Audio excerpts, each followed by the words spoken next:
bir de yarın kapımızdan geçecek.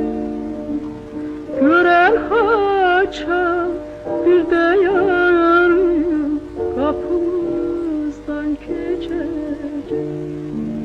Küsüp gitti yarım benim, yollar battı dumana.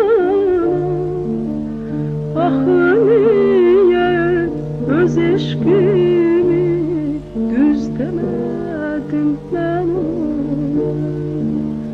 Ah